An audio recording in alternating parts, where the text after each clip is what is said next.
but I'm very grateful to Elnaz, who's Director of Policy and Research and Impact at Speakers for Schools, who's going to talk about work experience in relation to the school sector. And then we've got two speakers, Dr. Eileen Cunningham from Manchester and Fran Rimmer from Huddersfield, to pick up that baton in relation to looking at work experience in a higher education sector and what your research has pointed to in terms of both challenges and opportunities for work experience. And then we're also delighted to welcome Jane Mansour, who's Programme Director for REACT and a researcher at IES, looking at work experience more in the employment field and particularly for individuals who may be struggling to re-enter work employment. So we're hoping that there will be common strands and themes, and that we'll be looking at the continuity of journey that there can be through work experience as a contribution to individuals' career development and sense of their career journey. So what do we reckon? Do we think we should start? Michael, are there still people waiting to join? I think you should start. Yeah, lovely. Well, Elnaz, can I hand over to you with a big welcome and a thank you to you for agreeing to do this? Of course, thank you so much, Claire. And I just wanted to appreciate all you've done in the lead up to the session. I think what I was really interested about this particular session was obviously the campaign we've been doing for the past 2 years to reinstate work experience in secondary schools, but also the continuity of what happens in school settings and after when young people leave compulsory education and go into different routes, and also while they're in employment. So I really like the connection between starting from school going all the way to employment, because that presents a cohesive journey of young person going through it, and how can we actually support and help them with all these experiences across that journey. So great topic, and thank you so much for having me. I'm going to start sharing my screen with my slides. Hopefully you can all see what I'm presenting now. If one person can just go on mute and tell me everything is working. Great. Thank you, Alan. I saw your thumbs up. Great. Okay, so what I want to cover today is about work experience system in the state secondary education. And I'm going to talk about a few topics within this presentation. I want to show the stark decline in the participation trend since work experience was removed from statutory duty since 2010. Why this is important, because obviously the impact of work experience on life outcomes. What are the underlying systematic problems with the current approaches to work experience, and what are the key attributes of a working, equitable system that could put work experience at the heart of curriculum reviews and delivery, but also what are the opportunities for change with the government now committed to this agenda, what is the Speakers for Schools policy recommendations. But at the end of this, I'm really keen to hear everyone's thoughts on what I've presented, because this is a momentum in the policy conversation now I think we can all influence, and I'm keen to know what other people think about some of the things that I presented and are asked for government policy. Sorry. Okay, starting by showing some trends in participation and work experience. I'm sure most of the people on this call know that since 2012, mandatory work experience was removed from the landscape in the careers education, and that was following the Wolf Review in the financial crisis that the government was facing, immediately removing the 14 to 16 compulsory work experience under the pressures of the economic challenges. telling that schools shouldn't really prioritize this anymore, but then the opportunity for doing work experience should be more post-16 when young people are closer to labor market and transition to employment. Now, this has actually created a bit of a vacuum in the system because it wasn't mandatory for schools to deliver work experience anymore. And we can see from the evidence that participation has declined since from 2010, obviously 82%, around 82% of schools offered some sort of work experience. That has gone down to about 74% in 2017, and our latest research in 2023 showed that actually that has gone down to 50%. So only 50% of young people in the state secondary education have access to work experience or offered work experience. Now, since the career strategies were launched in 2017, this was a momentum for the career sector, and maybe some work has been done since to still promote work experience, but we don't believe that it's fully recovered because of some of the systemic problems that I will talk about later on. So you can see the stark decline trends in participation, which is a problem, and I tell you why. So we looked at the evidence. Sorry, can I ask people to mute themselves because I think I can hear myself echoing. Thank you. So we've looked at the evidence of positive impact correlated with participation in work experience, and we found some very interesting results. Obviously, these are all correlations, not causation, so please take that with a pinch of salt, but situating this within the previous evidence base, it is validating that doing work experience cumulatively results in better outcomes for young people. So we've evidence correlation between participation in work experience and wage uplift when young people are in full-time employment. It also showed that young people are less likely to become NEETs, reducing the chances from 11% to 7%. We also showed the differences between education systems or school type young people attend or receive, and young people from independent schools are twice as likely to have done at least 2 or 3 of these high quality work experience. And when you compare the substance of work experiences in private and state education kids, it's just quite different in what they actually have access to. And also the level of confidence young people gain from participation in work experience is phenomenal. Obviously for older kids much higher than younger kids, but we believe that actually exposure to these kind of activities help young people to engage with people from the world of work, build their confidence in speaking to other people, and teamwork, and also working with other people in groups and teams. So these are all positive outcomes associated with participation in work experience. So the fact that only 50% of young people have access to these opportunities, it is a social justice problem. Now, we also looked at other life outcomes, including access to Russell Group universities.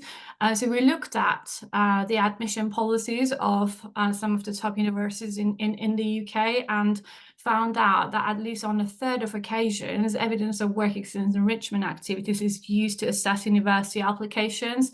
But as I showed, only half of the state school students have access to work experience placements.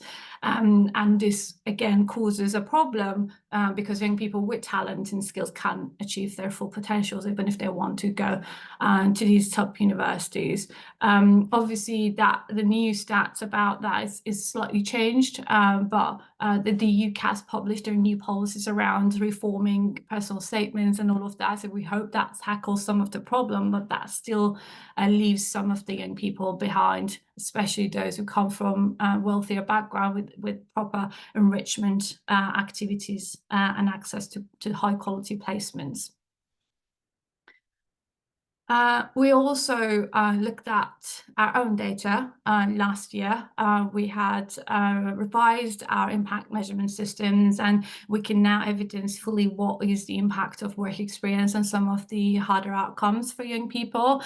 And among them, we can see improved knowledge of sectors, specific employers, gaining some essential skills, career insights, and also feeling prepared for the world of work more than before, and also understanding of how employers actually recruit, because it's like one of the major problems. Young people feel share the lack of understanding of educational pathways, access to different employment options and university systems. So we think that this could actually partly solve some of that problems, obviously not fully.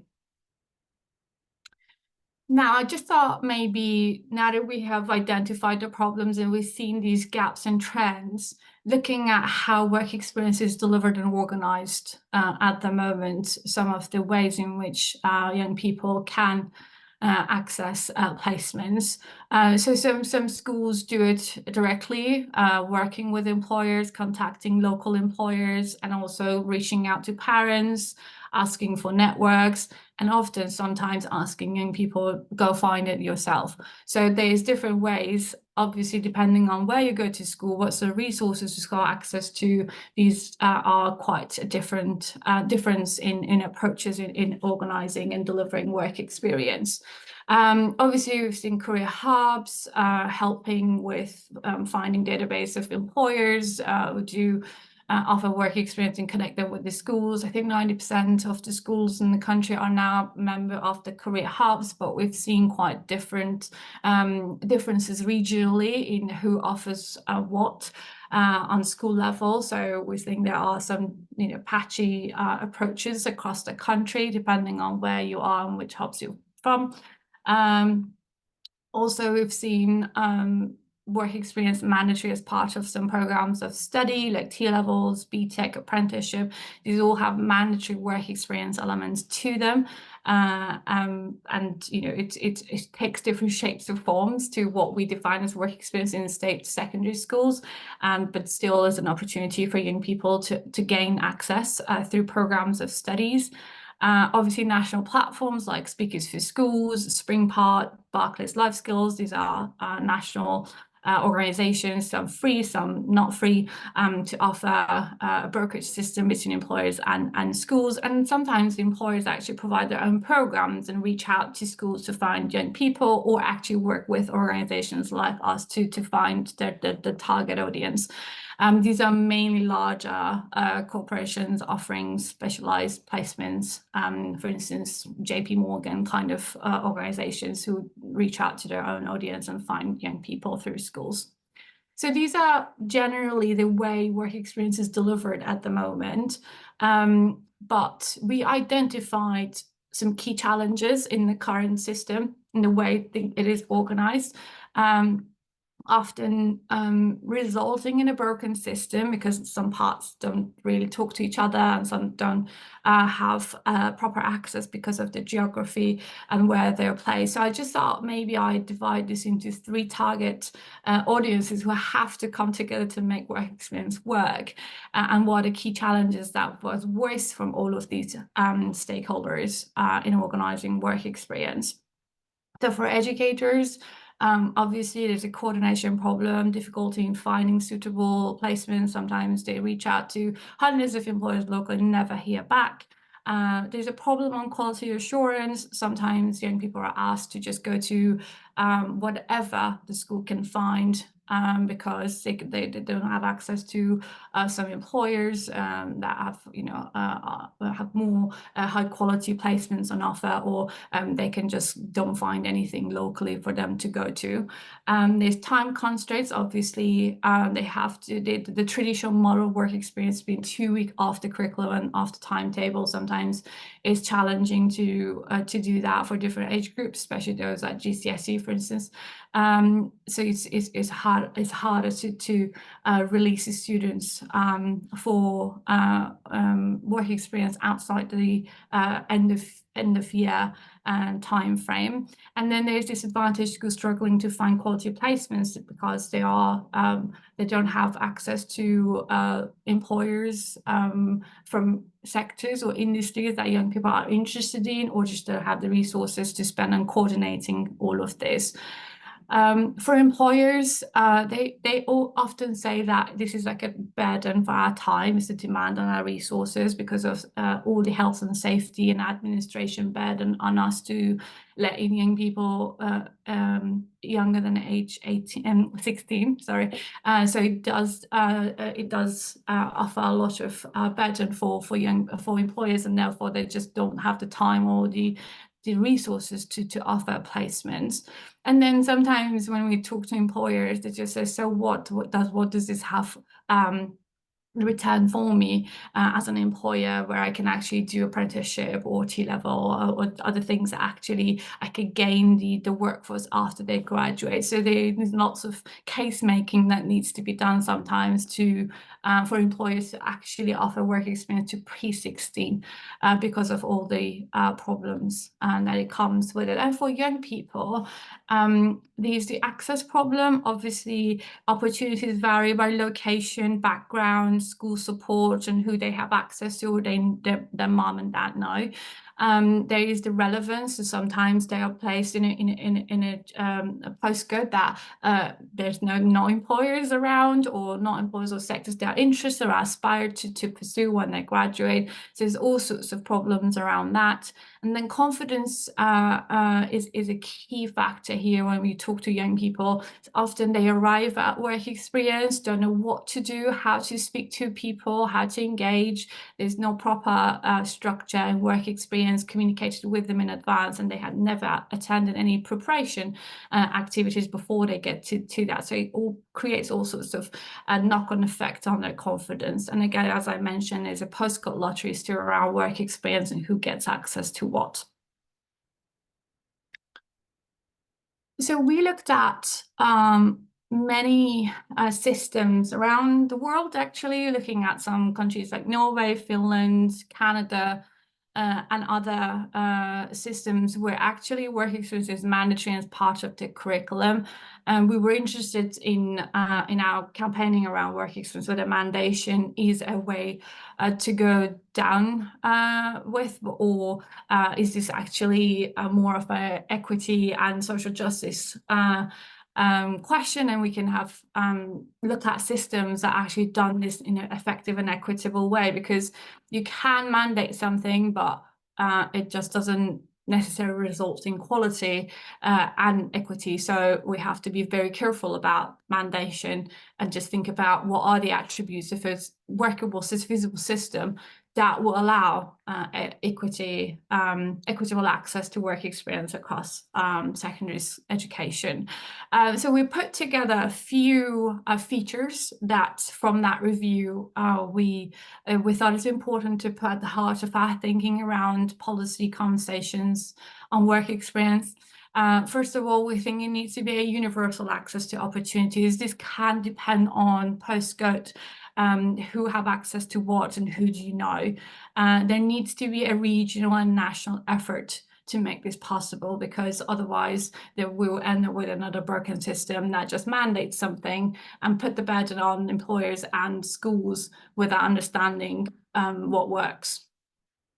Partnership and collaboration, obviously, careers and enterprise company have a role in this, and we've seen the impact of it since 2017. There has been strong examples and pockets of great practice around the country on employer engagement with diverse employers, but I think we still have a long way to go.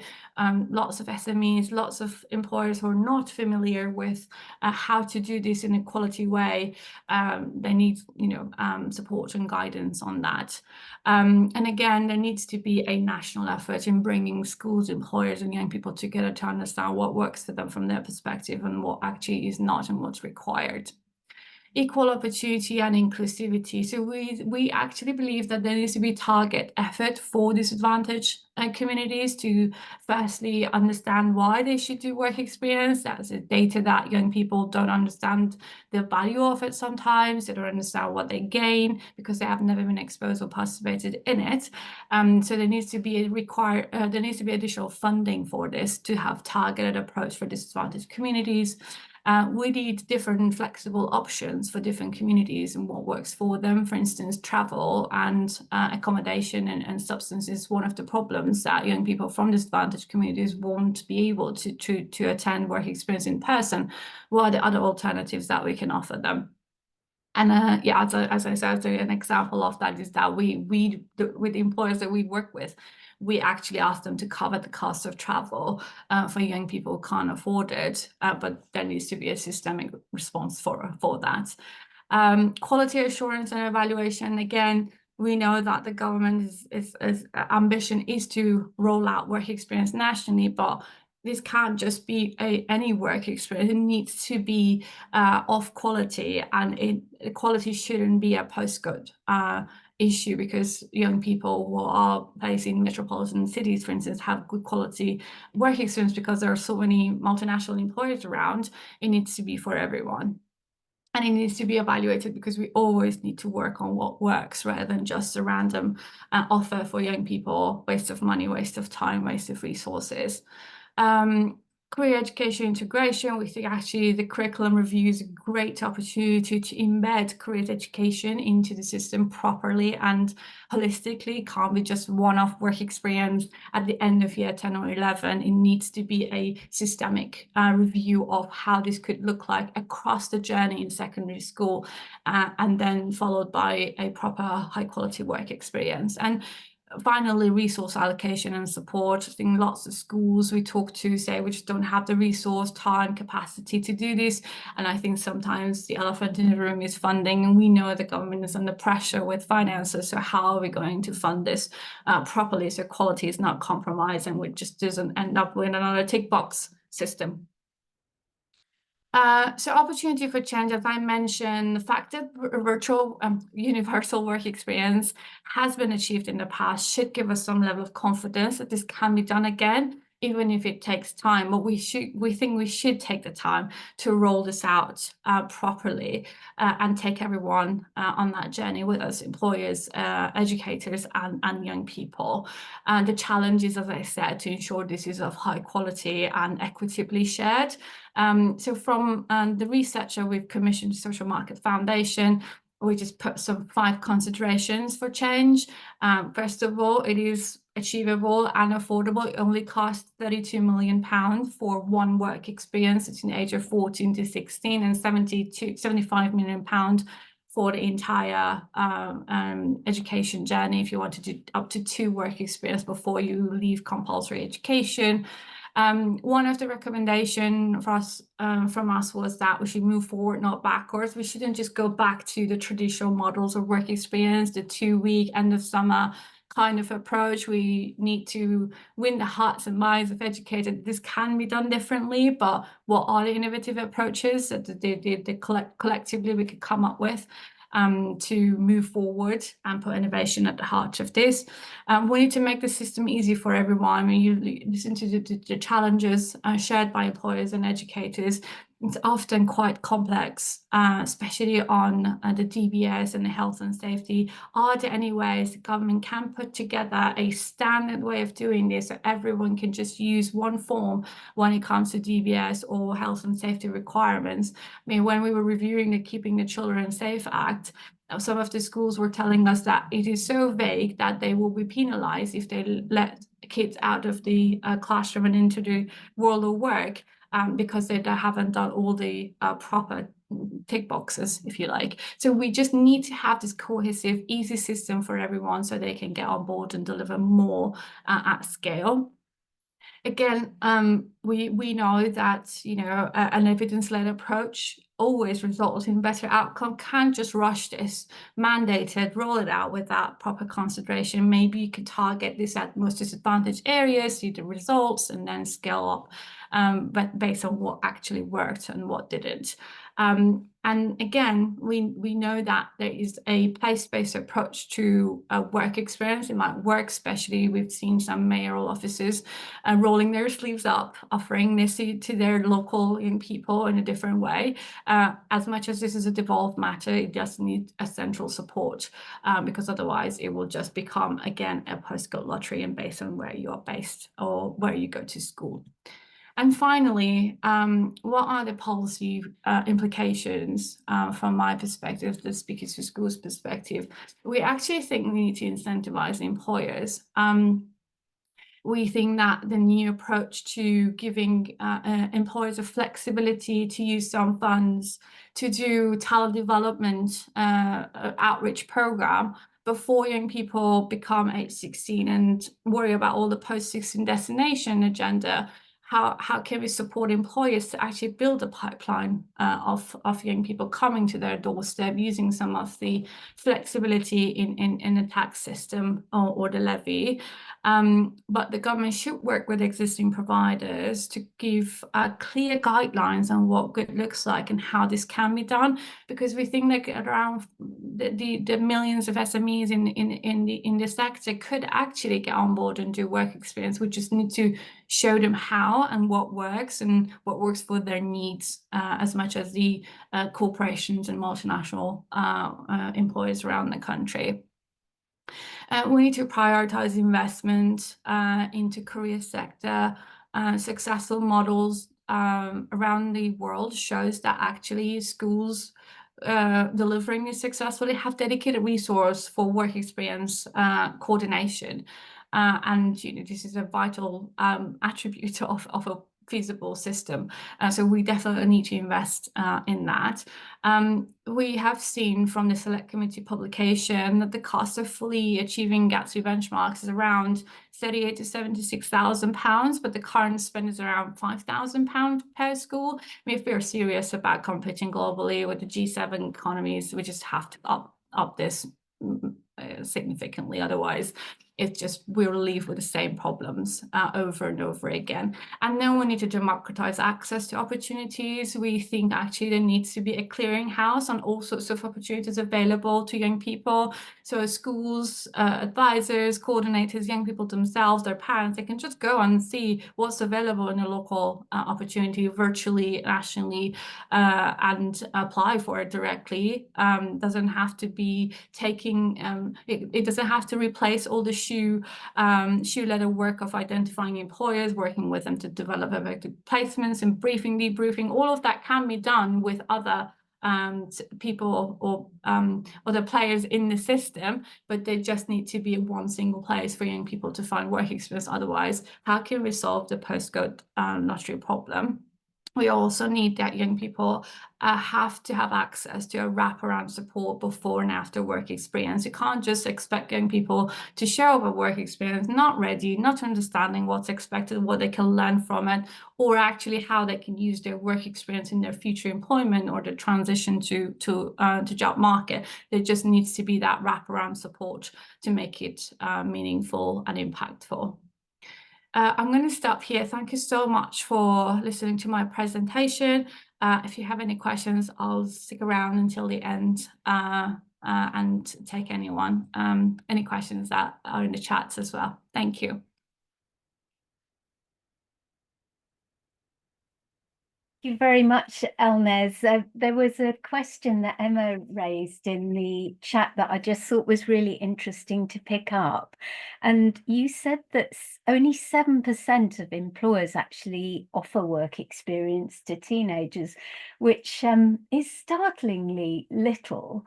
And I wondered whether, picking up Emma's question, there's any pattern of the types of sectors that are better than others in terms of their offering of provision to teenagers?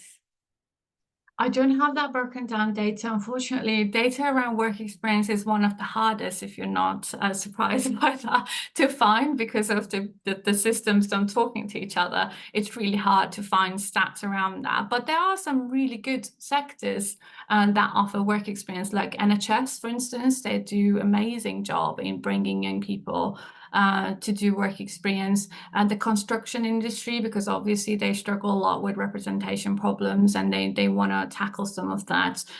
So I do have examples, but I don't have any stats around how that 7% break down. But just wanted to make sure to flag this, that the 7% is from last 2 years ago. There's no updated stat from that. The 40% offering careers activities last year from British Chamber of Commerce. So that is more updated, but on work experience, really hard to find proper stats. Yeah, thank you very much for that, Elnaz. Any other burning questions from people before we move on to Eileen's presentation? I'm wondering when we look. Sorry. Sorry, go on. Yeah, sorry, I did put one in the chat as well, actually. Same question. Yeah, I was just wondering. Could you introduce yourself? Yeah, Alan Hayes. Alan Hayes. I'm a career coach. And prior to being a career coach, I spent about 40 years in the construction industry. Right. Recently mentioned. Yeah, so I was just wondering, how much do we know about what experiences of work experience are the most valuable to young people? So, is it the experience of seeing adults at work? Because in work experience is very limited, again, basing my experience from what I saw in the construction industry, and I was employed in a head office role with people coming in there. And there's very often little that people coming into work experience can do in terms of what their final job aspiration might be. So, it's very, very difficult for them to do their final job. So therefore, the experience of doing a job as they would do it in the future wouldn't be there. Being treated by people on a peer-to-peer basis would not appear to be there either. So what experiences of work experience are the most valuable? How much do we know about that? Thanks, Alan. I'm sorry, I can answer. Actually, we are publishing a big report on that, and I will be happily sharing that. We're looking at quality benchmarks for work experience and what makes a good work experience good quality. And some of the emerging findings from that is, as you said, access to peer-to-peer conversations, like when young people talk to other people in the sector, gaining career insight, and also opportunity to develop some of their essential skills like communication, teamwork. Some of the best work experiences our employers offer often involve a project work. So young people get together, build a bridge, for instance, for a construction company, imaginary or real, and they actually learn how to do that through collaboration, research, and proper instruction from the employer, and then followed by feedback about their work and presentation to the employer. So I would say it probably come to three. If you think about work experience before they arrive, during their work experience, and once they finish, there are some indicators of a great work experience. What could look like before they arrive? How do we prepare them? What's the sort of communication the employers had with them, the structure communicated with them, the learning outcomes designed and shared with them, and the schedule of activities. So that is like more good quality stuff before they arrive. During their work experience, there's lots of things around project learning, peer-to-peer advice and mentoring, career insight sessions, shadowing people from different parts of the organization, depending on the number of days young people are, how that can actually be best optimized. And then once they finish, have they had opportunity to reflect, have a chat with a body at the employer, a mentor, how can they actually use it in their CVs in the future? It doesn't have to be dictating their aspirations. It can just help them stand out while they're writing a CV or go to an interview. It just helps them gain that sort of competitive advantage, if that makes sense. But I will be happily sharing that report when it's ready. Thanks for that, Elnaz. I think that really links to what you said about the importance of the wraparound experience. It's not just that exposure, is it? It's the preparation and the debriefing, which I think are probably going to be mirrored in what Eileen and Fran are covering as well. There was just one last question that I wanted, Elnaz, if you could stay in the hot seat for just one more minute, whether or not there'd been a sense of a drop-off in the number of employers offering work experience because more employers themselves are involved in hybrid working, and that again may be a theme that Eileen and Fran are picking up too. Do you think that has had an effect? So interestingly enough, Speakers for Schools scaled up their offer since COVID, because one of our mission was that young people are losing learning times. We don't want them to miss out on other opportunities as well. So how can we change our practice to respond to needs of a remote working? And I think that was the era where virtual offers started getting a lot of momentum and uptake from employers. And actually, even when we went back to normal and schools opened and young people went back to classroom, a lot of employers still want to do virtual because it works for them and responds to their needs of flexibility and hybrid working. So again, we have great examples of hybrid work experiences where young people can do some of the activities remotely, but then come together to do the hands-on project stuff together and meet the employers in person, go to see their offices and do that real world scenario experiences. So there hasn't, I can't say with confidence that there was a drop because I don't have the stats, but I think it's just another way of doing it now since COVID has emerged, and there seems to be a real momentum around it. But I think a lot more needs to be done around what works in the virtual and hybrid models, because work experience in person has been around for a while, but this is a new phenomenon that needs more investigation and research. Elmas, I was so preoccupied with skimming the chat that I didn't see the bright yellow hands. Michelle, you wanted to come in with a question?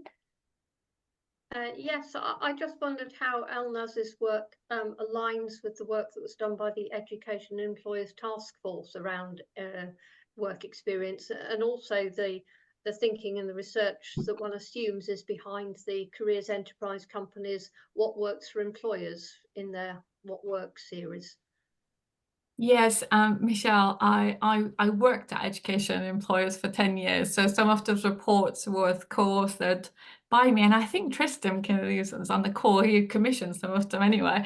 I was involved in some of those research, and actually I think they were phenomenal in producing the evidence base around work experience and experiences of the world of work often. So definitely we look at all of this when we make our mind around what works and how we should approach this for sure. Thank you very much. And then David, you had your hand up, so my apologies, I didn't see that. No problem. Elnas, there's so much of the context of what you said is around the Labour Party or the new Labour government showing a keen interest in this area. What precisely is it that they propose to make mandatory on schools? And if they haven't shaped that up yet, what's the advice that you're giving them in telling them? Because I'll put this in the chat, it's a myth that work experience was compulsory before 2012. There was nothing that ever said schools must provide work experience. What they were told before 2012, and only for 8 years, was they must have work-related learning in Key Stage 4. And that was open to vast interpretation. It could be 5 enterprise days, it could be 2 weeks work experience, it could be a series of people coming in and talking to them. The government didn't mandate that there must be work experience as we define it. So part of my interest is, my question is twofold really. What is it that the government is proposing, or if they haven't proposed anything yet, what is it you're suggesting is proposed that is made statutory? And secondly, and it follows on from Alan's point, is we use this term very loosely, work experience, and it's sometimes most commonly interpreted that it's a blanket work experience placement, and you've said it's not necessarily that. But I think we've got to be quite clear about what a work experience is and what it's trying to achieve. A long time ago, Andy Miller, Tony Watts, Ian Jameson put together a really useful typology of the possible curriculum aims of work experience. And you can't achieve them all at the same time because some of them are mutually exclusive. What is it we want the work experience to achieve? Because unless you got that bit right, none of the rest of the issues that you say can be implemented properly, unless we're absolutely clear, what is it? And sorry, one other hobby horse I've got in this. Work experience is not time out of the curriculum. Work experience is the curriculum delivered in the workplace. Anyway, what's the government up to, or what Thank you, person David. should be up All to? great points, and I agree. It was part of the key stage for work-related learning, but we've seen now around 82% of schools offered work experience. So it is an assumption that needs maybe further testing that was more prevalent than what it is now, because as part of that agenda, a lot of schools offered work experience to young people. So you're absolutely right. It might be a myth, but I think from the numbers you can see 82%, around 82% offered work experience. It was on offer much more than what it is at the moment. Around government, so they've changed their language a couple of times around this, which is not useful. Before it was mandatory 2-week work experience reinstatement. So they used these words before, but I think they've changed now to 2 weeks worth of work experience. And I think that the context changes when you use 2 weeks worth of rather than 2-week work experience in a traditional sense, if that makes sense. So I think what they're looking at is models of work experience, or as defined in Gatsby, experiences of the world of work that cumulatively add to a certain number of hours, if that makes sense. And I think you've probably seen the Careers and Enterprise Company model that came out recently is called EqualX. They are recommending 50 hours of guided learning throughout some certain upper key stage, if that makes sense. So there are different ways that people are defining it and suggesting to government what it should be done. What we're asking for is that, as you say, we should define work experience, because I think otherwise the offer can be diluted in some tick box exercise where you do a couple of things here, a couple of things there, and who's going to add up all of this and have a system that tracks and do the impact evaluation at the end of it, or see what young people actually get out of it. So first of all, we just need to define what is work experience and what is good quality work experience, rather than just something that we offer young people based on what schools can get hold of.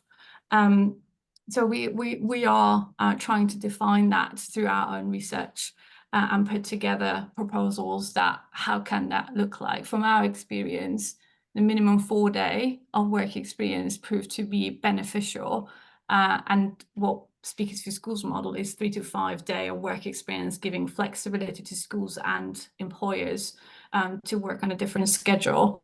What we don't want to push is an end of year 2-week work experience. Can this be broken down into different activities? Can this be done differently? So it's more innovative, and it gives flexibility to educators to plan this in a year, in a semester. So these are all things that we're exploring at the moment, because there's little evidence on what innovative models of work experience could look like. And we're trying to speak to other countries who actually have done this successfully in the past. One of the findings was that actually you do need a work experience coordinator to do all of this if you want to do a successful, but there are lots of other things that are coming out of that research as well. So there's a lot of things going on, but these are the clear things I can say at this minute. And I completely agree with you. It needs to be defined. Otherwise, we can't deliver the outcomes that I mentioned. The learning outcomes associated with work experience needs to be defined quite explicitly from the outset. Otherwise, how can we deliver this? So it's one of our things, Speakers for Schools work, that we just want to define that, whether it's through Gatsby or whatever CEC puts forward or not. That's TBC. Thank you very much for that, Elnez.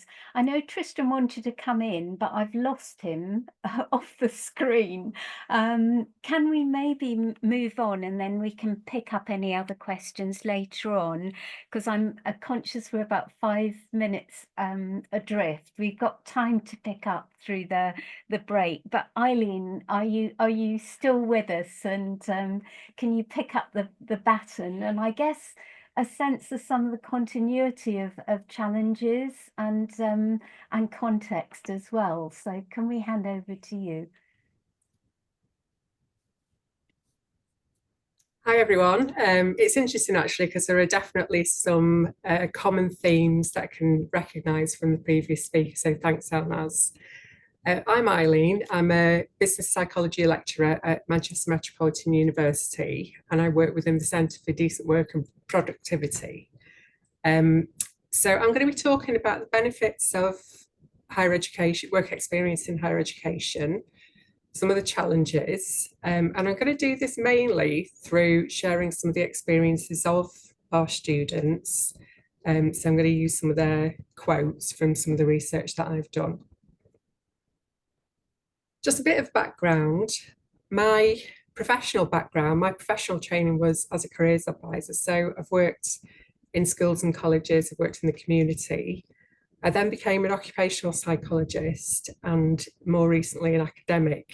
And I'm really happy and really lucky to be able to teach career development and professional development for all of the different years at university. My PhD was actually about student experiences of unpaid work, which initially was supposed to be about unpaid internships, but as you'll see, I found that there was a lot of crossover, and this idea that we've just talked about in terms of defining work experience, I'm probably going to do the opposite of that and blow it a bit more wide open from the experiences of students.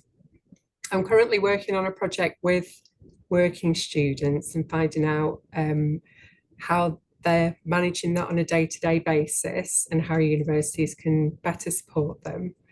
There's a book chapter about that. All these links are later on in the references. And a little plug for the forthcoming NICEC journal, in which we've got an article about embedding concepts of decent work in career development learning. One of the things that we're particularly proud of at the Centre for Decent Work and Productivity is that we've been working with Greater Manchester Combined Authority, and we've produced some resources for students and for university tutors in how to have conversations about decent work with their students. So apart from the research that I'm going to base this on, which is mainly qualitative, which I think is a really nice contrast to the previous presentation, I have to say that a lot of what I've learned has come from anecdotal evidence from students who just talk to us about some of the pretty horrendous, actually, experiences that some of them have of work. And being a mother of teenage children, a daughter who's just got her first job, part-time job, it's given me a really good insight into the motivations and expectations, as well as what young people learn from work that isn't necessarily about the skills, but more about the socializing and the unexpected benefits. So at this point, I'd like you to maybe just think about your own first experience of work. It might be a while ago, so you might have to cast your mind back like myself, but thinking about your first early experiences of work, what are the memorable things that you gained from those experiences? And perhaps you could write something in the chat. I think it'd be interesting to see what our lasting memories of the benefits of work experience were. So as a contrast from the previous presentation, I'm going to focus on the higher education context. So some of the drivers and influences on the landscape are probably similar, obviously one of them being political changes. But over the past maybe kind of 10 years or so, there's been a lot of changes that have really created more of a focus on employability of our students, and particularly through gaining work experience. One particular article that focused on this was Michael Tomlinson in 2008, who put forward the idea that the degree is no longer enough on its own, that students increasingly need work experience as well as that if they're going to stand a chance in particularly some of the more competitive graduate roles. The way that we're we're measured, the way that our performance is measured as a university also kind of directs the focus of our work. So for example, the Teaching Excellence Framework is one of our key metrics, and a big part of that is graduate outcomes. So there's a real focus from the university perspective on getting graduates into that first job, or not necessarily a first job, but wherever they are after 15 months after graduation, it needs to be a graduate position. That's not such a straightforward idea, as I'm sure many of you will be aware. There are also targets about progression. So we're really keen for students to engage and to be successful and move through the different levels of the study. And student satisfaction even asks students about how happy they are that they've been prepared adequately for life after graduation. Certainly over the last few years, there seems to be more of an expectation of students that they will undertake work experience, and that's increasingly through paid work. So as soon as students arrive at our university, often the first thing that they'll do is look for a paid part-time or even full-time job alongside the studies. And this is partly because of the cost of living crisis, the increase in accommodation fees, and the real-term kind of reduction in maintenance grants, which are almost non-existent for a lot of students. So there's an expectation and a societal pressure that students will work. Alongside this, there's been a real increase in the market for work experiences of all different kinds for students. Some of these possibly quite lucrative, so voluntourism, volunteer tourism, internships that people pay to do, pay a few £1,000s to go and work in a business in China, for example, and a market in placements as a pipeline for talent. One thing that I think I've noticed from having children in high school as well, and maybe some of you will recognise this, is that from very early stages, students are being encouraged to think about themselves almost as employees in training, you know, to develop attendance and punctuality and achievement. Actually, you know, specifically, explicitly being told that these are the things that employers will want in the future, which is helpful on one level, but also quite a pressure when you're 11 years old to be thinking about what an employer might want of you in 7 years' time or so. So quite the opposite of defining and clarifying what work experience is. Actually, through my research, I found that from a student perspective, there are lots and lots of different types of work experience, and they merge, some of them overlap. Some students who are particularly proactive or particularly desperate may be doing lots and lots of these types of work experience alongside their life and alongside the studies. So of course, replacements and internships, which are perhaps more formal, organised ones that the university might deal with. Paid work, as I've mentioned, is a really big part of it. Volunteering, I think it was Alan that was asking which kind of experiences might be more valuable. And just to address that point briefly, from my PhD research, lots and lots of people who were able to do volunteering found that to be particularly valuable, met really supportive people, had really great opportunities to learn, and spoke very highly of those experiences. But as we'll come to discuss later, all of these things might be subject to opportunity costs. So if you're volunteering, you're not earning money or you're not studying. Work shadowing, digital labour and creative labour are particularly interesting because for students who are interested in creative or media careers, it may be that they have to do these forms of labour, often unpaid, in order to create portfolios and get the name out there. And this is something that's kind of almost a hobby as well, but it's still aimed towards employment. And of course, caring and home administration, which is work of a kind, and yet unrecognised and often unpaid. Well, always unpaid. So moving on now to the observations that students made about their experiences of work and the meaning that they made of them, how they kind of made sense and put these experiences into context. So I'm going to do this by thinking about how they described and how they experienced work. And overwhelmingly, you know, many students found that the work experience was really transformative. Lots of things that Elnaz said in the previous presentation, it can have a hugely positive impact on students. And I'm sure that we'll all recognise this, that when students come back from work experience, things about them have changed or developed. So for example, confidence, maturity, motivation, and it can clarify career thinking, even if that is quite often working out what they definitely don't want to do. So I've got a quote here from Zahir who says, "It's one of the most life-changing things I've ever done. It's just made me, it's just changed me as a person completely, genuinely," which is really, really reassuring and really makes it all worthwhile. The downside to it is that students can be transformed in less than positive ways. So it can work experience, particularly bad experiences, can really put them off particular careers or work in general even.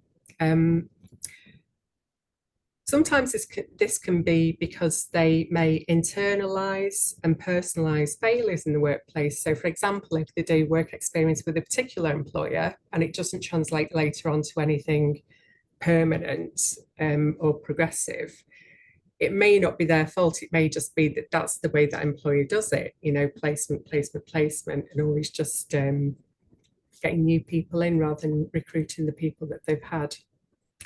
So I think there's a real role for us as career professionals to help students to reflect upon these experiences and learn from these experiences, and even bad experiences, to think about, okay, well, what does that tell you about yourself or the world of work? And myself and my colleague came up with this in a previous NICEC article, this concept of career misery push. So I'm sure we can all identify with times when we've hated a job so much, or hated aspects of a job so much, that it's really motivated us to get out of it and do something different. So these are the less obvious benefits of work experience, learning about work in general rather than the specific career. Work is compromise and can be a real compromise to students. This picture of someone juggling and being on a tightrope at the same time, that really illustrates how students are having to juggle deadlines, demands, time, energy, splitting that between work, studying, but also other aspects, so family life and social life. So this can be really helpful, you know, it can help them to be busy and to get these skills, and yet it can also be inherently stressful. It can undermine, it can compromise the mental and physical self-care, and it can also compromise their own fundamental values about work. So I really like this quote from Augustus. That isn't his real name, that's the name he asked me to give him. For me, it really did feel like serfdom. It really did seem like this neo-slavery type approach where all your hours are taken and you have no time to do what you want. So, I mean, you could say that's a really realistic learning about the world of work. And actually, he did go on to get quite a typical graduate scheme. So it'd be interesting to know how he settled into that now. So this idea of compromise with the students that I spoke to, this was a very deliberate and quite a calculated cost-benefit analysis for many students, so that they were prepared to make these compromises and these sacrifices in return for a perceived longer-term reward. So very much a belief in meritocracy. If you work hard through university, it will pay off. Some students did actually say that they felt, some of the graduates I interviewed felt quite angry actually, that didn't always materialise, or didn't always materialise immediately or quickly. And it did make me really think about whether we talk about this enough, whether we talk about this, you know, there aren't any guarantees, even at the end of it, even if you do everything that you're expected to do. Echoing a point that we talked about earlier, I know it's just semantics, but to think about it as a work-life blend rather than a work-life balance or conflict, and to think about how authentic learning and helping students translate work experiences into the studies can help with this, this experience. Work is who you know, which links to the whole concept of kind of class and inequalities and postcode lotteries in terms of work experience. So work can be really helpful. Lots and lots of the students that I talked to said it really helped them not just build networks, but build really meaningful relationships with people who subsequently mentored them and encouraged them, wrote references for them.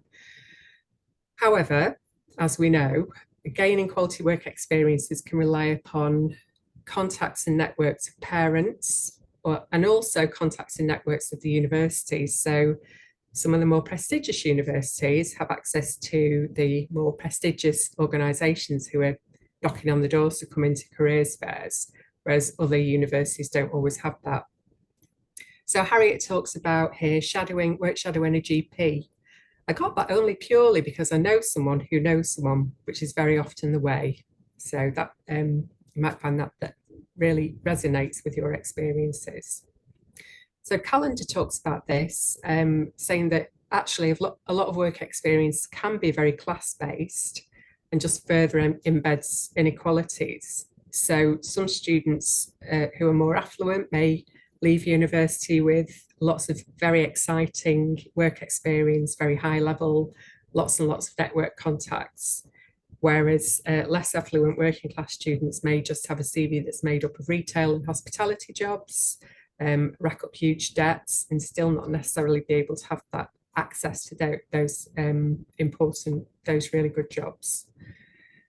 It can also be gendered. Work experience can be gendered, so that it may be that certain sectors, or even within certain organisations, that women, that females may be assigned to particular roles. This was something picked up on by NICEC and Kissoon.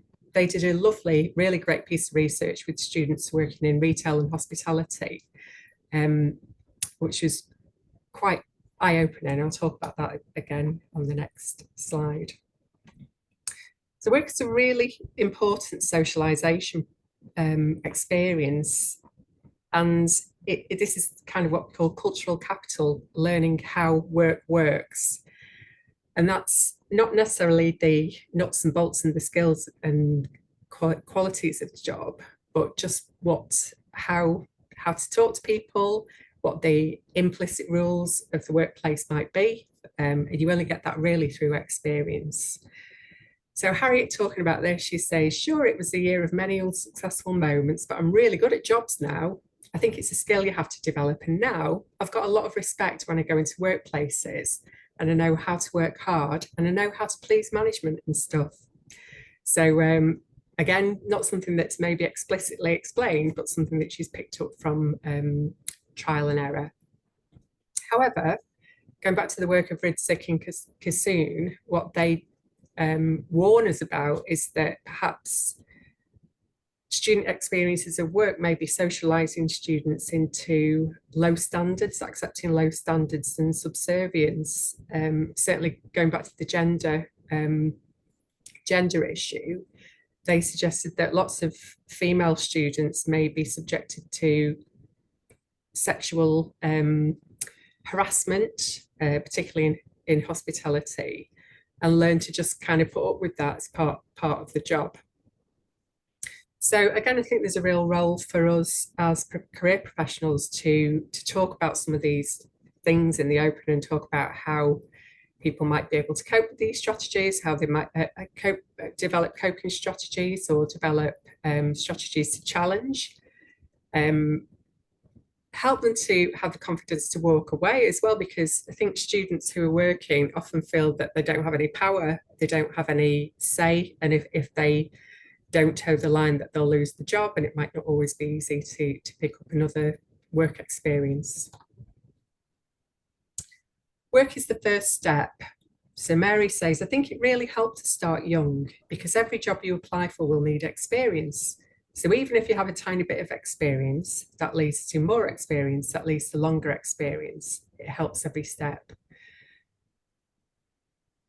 However, I think the fact that so many students are gaining work experience, there's a question, a really important question, as to whether work experience is even advantaging them anymore, whether it's helping them to win the race, or whether they need the experience just to be able to get to the starting line. And are they fully aware of this? Are students fully aware of this? As I said before, are there any guarantees?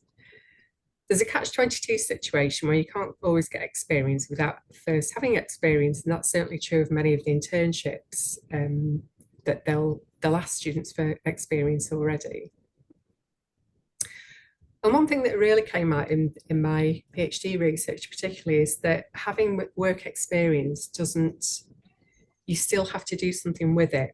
So how can we help students to do something with the work experience, to mobilize it to their advantage? So here we've got Rachel, who did a great internship at the BBC, work experience. Yeah, it was a good experience, and it didn't actually amount to anything. And that's probably because of the choices that I made then. You know, it only means something if you do something with it, and I didn't really.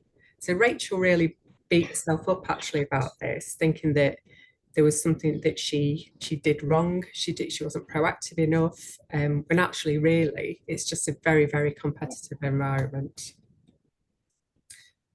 So in summary, some of the challenges that we face in higher education, from my experience, my perspective, one of the real challenges is how we balance these labour market messages and labour market realities with messages of hope and optimism.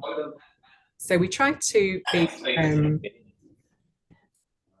be really honest from the beginning as soon as students come to us, and say, okay, well, you're here to do a degree. However, that you need to do more than just that. But we also don't want to put them off. So it's a really tricky balance. Student engagement was already picked up in the previous presentation. Particularly over the past year, we found that students are just not always engaging in career-related opportunities. That's optional as well as the weekly, actual curriculum. So they don't always see the point of it, or they're working. Another issue is that, and I'm sure that you'll relate to this, whatever setting you're in, students who really need the help and really need the experience are probably the least likely to come forward, or possibly the least likely to succeed and complete these opportunities. Often we find that the students who are really proactive are the ones who've already done a lot of things and who've already got possibly odds stacked in their favour.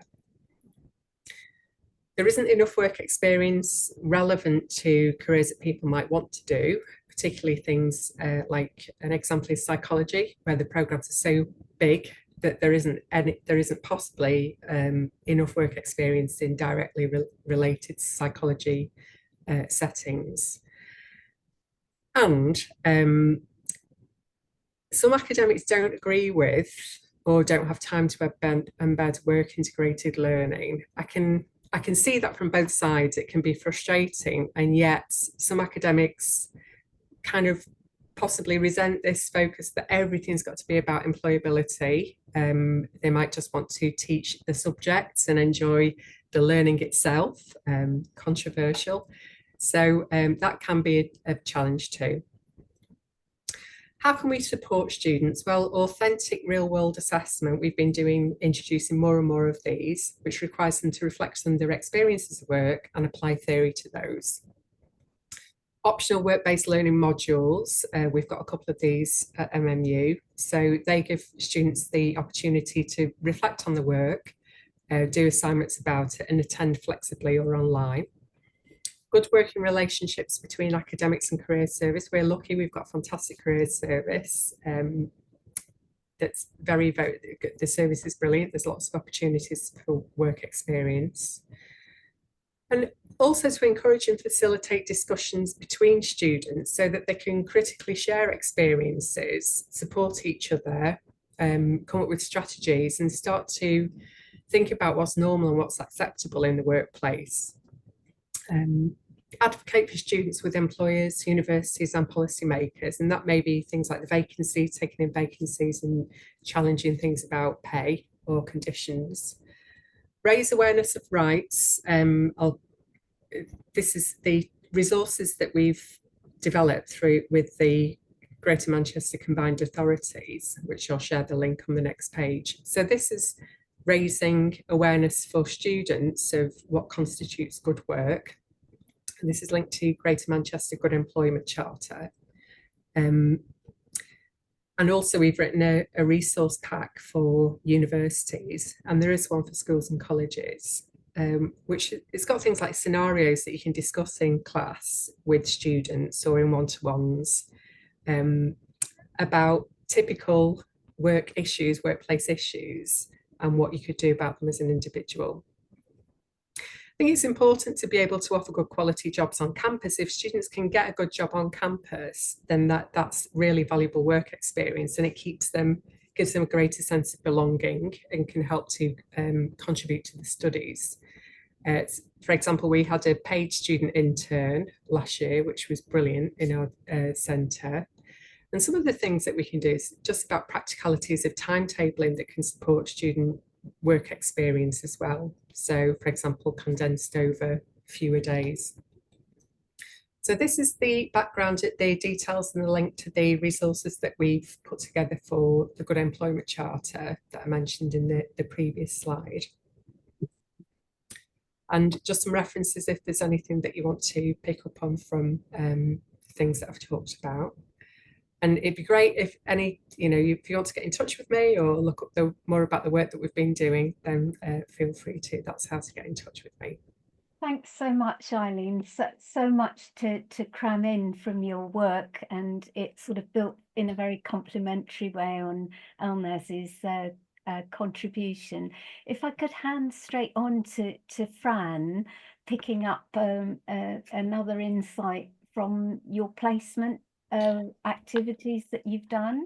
Absolutely. And when would you like me to pause? Because I'm mindful we're going into people's break. I don't want to. I'm sandwiched between people and a cup of tea, maybe. I know. Would you be able to pause after about 10 minutes? I will. Absolutely. Yeah? I have a clock next to me. Let me share my screen. Don't want to miss anything that's being said here. It's really valuable. So if you could let me know if you can see that okay. Thank you. Okay, well, lovely to see everybody. And I was nodding all the way through both talks from Eileen and Elnaz, and I'm hoping that you will see the links between both, because we're all saying very much the same thing but from different angles, so I'm hoping that this will be a helpful insight for you. So my name is Fran, and I'm currently placement operations and quality manager at the University of Huddersfield. So we have just gone through quite a restructure so that all of our placement services have been centralized. So the work that I'm going to be talking about today was based on some research I did as a result of 20 plus years of working in placements within just computing and engineering subjects, which will be very relevant as we go through it, but now have the opportunity to potentially take that research further across a wider range of courses. So I think that's going to be quite interesting. So today's session, what I'm hoping to do is talk to you about, with regards to higher education and the challenges of work experience, tell you a little bit about what placements are and my role in that. and then the challenges that myself and my team have found over the years, and most recently the last 5 years in particular, with regards to trying to place students and for students securing that really important work experience. So I'll touch on where that came from, that research, why we did it, how we did it, and what the findings were. And what is quite nice is I'll let you know what my recommendations were. However, we have had a good year to put some of those things in place, so I can touch on how we're getting on with the recommendations that we suggested and implemented ourselves to try and address some of the barriers that we're talking about. So my experience is in STEM. However, what I'm going to talk to you about with regards to placements and students getting work experience as part of higher education does mirror across many other sectors, so it's not specific to that. So the placement that this research is based on is around your 12 months traditional sandwich placements. So for those that aren't as familiar with higher education, a student will come to university on a 4-year course, with the understanding that in the 3rd year, they will go out into industry and do something that is relative to their degree subject. And that's important. Now, these are also placements that students have to secure themselves. So we're not putting them in placements like you would for health and education. So it's a very competitive market. But that's where it sits. And then the students will return to university for their final year. So over a long time, research has shown that the sandwich placement, the industry placement, that work experience is a real positive driver for both the students. They can network, they have a higher chance of getting a graduate job afterwards. In our experience, around 30% of our placement students would be offered a graduate job whilst they're on placement, which is phenomenal. And we were placing as a team about 250 students out in industry at any one time, which at our peak was fantastic. You could have 70 plus students that had already been offered that graduate job and focus on their final year. For the university, I know Eileen touched on the metrics earlier. Universities are now, they're monitored as to how employable their graduates are and where they're going, and the placement is a real driver in helping those students reach that level of graduate job as quick as possible. So it's an important metric for universities and the economy as a whole. Because if I go back to what Elnaz was talking about, I was nodding all the way through that, because if work experience in schools is done right, then that cycle of not just the students having a better idea of what they want to do, employers who are offering work experience in schools are then more open to offering work experience and placements to students in higher education, and it becomes a really important cycle and pipeline for the economy as a whole. So there's so much good stuff we can do with that. So in all the time that I have been dealing with placements, and I say this to my students every year when I'm encouraging them to look for one, I can rarely think of a time when a student says they wish they hadn't gone. So there are some quotes there I won't read through, but I would love this particular presentation to be about all the benefits of doing a placement, because there are so many. And the students, what I will say, they do come back and say, when I ask them, what did you learn? I've got to encourage other students to do this. What did you get out of it? And often it's, I can't put it into words, Fran. I just learned how to be. I just learned what's important in the workplace. They don't often come back and tell me, I learned how to do X skill really well. It's just about how to be. And that's really hard to sell on to another student, but it just does demonstrate how important it is. With many students saying, if I hadn't done a placement, I couldn't imagine trying to go into the workplace after my degree, but I didn't know that before. So if the few that come back and said, I didn't enjoy the placement, they'll tell me why. Do I say, do you regret doing it? Not at all. And I think Eileen touched on that as well. If I hadn't done that placement, I wouldn't have realized how little I enjoy this part of my degree or this element of the work of industry. Or I don't think I'd ever want to work for a large company again. So now I've got a clearer idea of what it's like to work in a big company. I want to work for a small company. They can learn so much more than just getting better at those technical skills. However, despite all those benefits, what our team had noticed anecdotally and from data that we collate is that the number of students we were placing was going down and down every year. And we are monitored by metrics. So I was being asked, why are you placing less students? Why are less students getting a placement? And you can see on here that the number of students placed had been dropping significantly since 2015. So when we get to around 2020, we thought we've got to do something about this. It would be really good to know why. And we spotted another piece of data that we always capture, which is how many students are engaged with our service. And we start with the entire second year cohort. And then the grey line on there shows, because we track it every year, that the number of students disengaging as the year goes on was growing. So whereas we were thinking student placements were dropping because we couldn't find the right jobs, etc., there was a distinct correlation with students disengaging from any careers placement support and the number of students going on placement. So why? Which led to my research as part of my master's course. So I wanted to take that a bit further and ask the question, what was it? What were the barriers students were facing, and have those barriers impacted them engaging in placements and ultimately impacted the number of students that were going on placement? And talking to colleagues across the sector, this seemed to be something that was cross-sector. Other universities were finding the same, this drop in the number of students going out on industrial placements. So I wanted to investigate why, hopefully find some suggestions, and then increase those the number of placements, but in a post-COVID environment, which was very challenging in itself.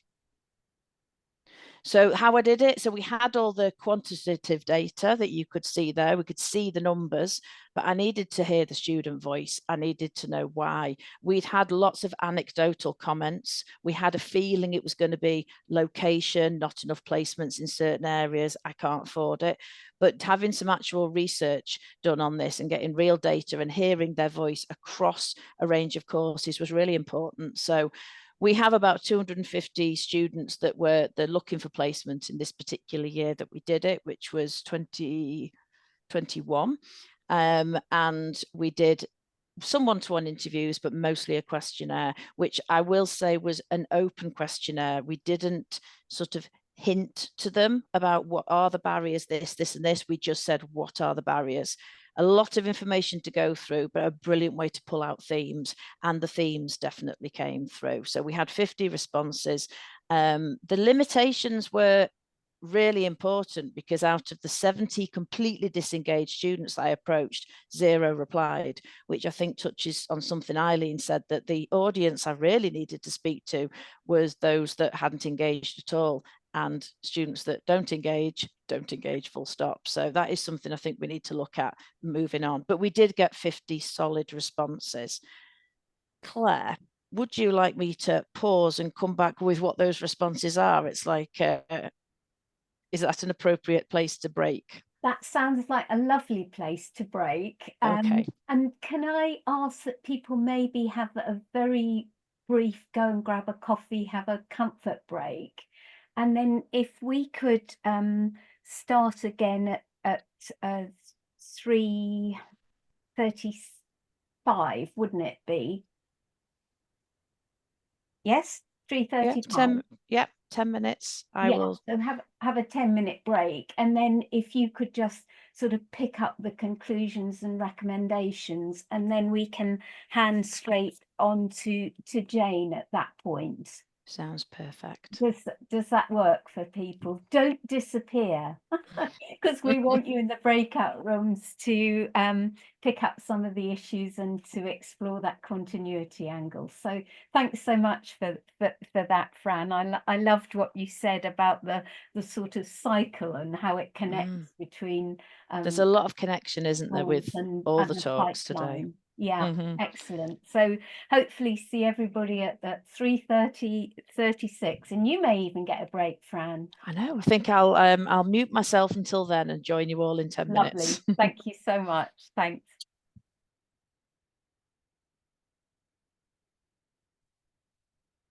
Start the recording. Super. So Fran, part 2. Okay.